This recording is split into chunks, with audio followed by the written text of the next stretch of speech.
20 dan ortiq mushak bo'ladigan bo'lsa, kamida 8 tasi ishlamaydigan bo'ladi. Suyak yemirilishi bilan og'rigan bemorlarimizda ko'p bo'ladigan holat, buni hisobiga tog'ayning bir burchagiga ko'p nagruzka tushib yemirilish boshlanadi. Ko'p holatlarda bo'g'im og'rig'ida oyoq ishishlari ham birgalikda keladi. Oyoq ishishiga ham shu asosiy sabab muskul ishlamasligi hisoblanadi.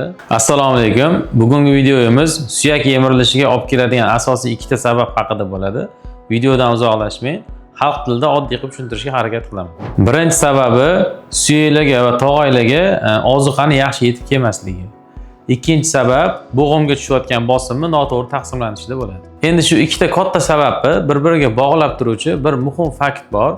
Bu tanamizdagi muskul tizimining noto'g'ri ishlashi bo'ladi. Chunki barcha bo'g'imlarimizni, suyaklarimizni oziqlantiruvchi oziq moddalar, qon tomirlar muskullar orqali yetib keladi. Agar muskullarimiz qisqarib yozilib nasos vazifasini bajarib bera olmasa, suyaklarga kelayotgan oziqa to'xtab qoladi va osteoporoz suyak yemirilishiga olib keladi. Ikkinchi tarafdan qaraydigan bo'lsak, bo'g'imizga tushayotgan bosimni taqsimlab beruvchi asosiy a'zoyimiz bu mushaklar hisoblanadi.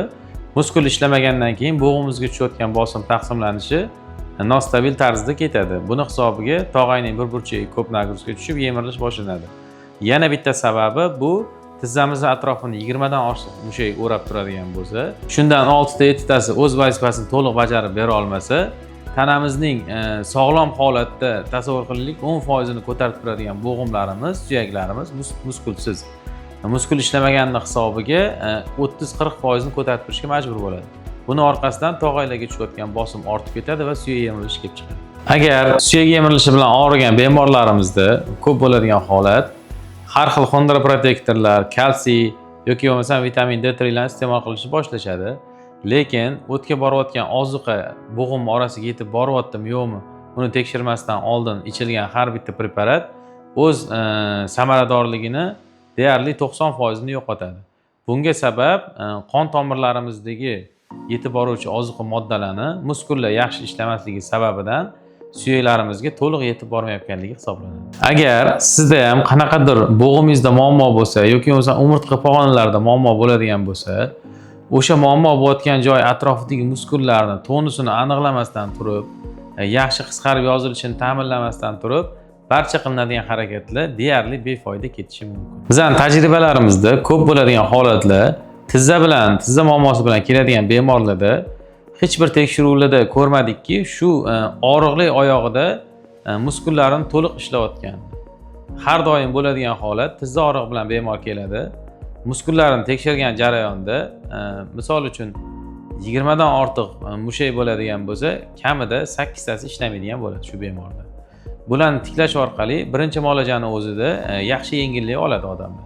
Nimaga? Chunki hali ishlamayotgan muskullarni tonusi joyiga tiklanadi, o'z vazifasini bajarishni boshlaydi, keyin bo'g'imga tushayotgan bosim ham kamayishni boshlaydi. Shuni hisobiga birinchi muolajani o'zidayoq 60-70% natija olishadi. Zamonaviy meditsinada hozir juda ham kuchli preparatlar, dori vositalari chiqqan. Ularning ham foydasi tanamiz uchun, suyaklar, bo'g'imlar uchun juda yaxshi.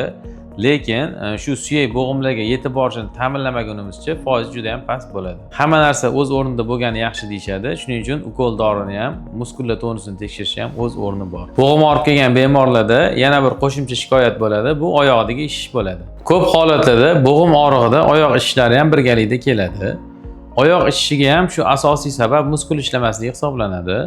Chunki hujayralarimiz oziqlangandan keyin chiqqan qon, suvlar tepaga qarab harakatlanishga qiynaladi. Bunga asosiy sabab muskullarni yaxshi nasos vazifasini bajara olmayotganligi hisoblanadi. Agar hamma muskulimiz joyida ishlab, nasos vazifasini bajarsa, barcha o'sha hujayralardan oziqlanilgandan keyingi chiqqan chiqindi qonlar yoki bo'lmasam suvlar tepaga qarab harakatlanishni boshlaydi. Shuni hisobidan oyoqda ishishlar bo'lmaydi. Agar sizga videomiz ma'qul bo'lgan bo'lsa, like bosib, podpiska bo'lib qo'yishni unutmang. O'zingizni qiziqtirgan savollaringiz bo'lsa, izohlarda yozib qoldiring.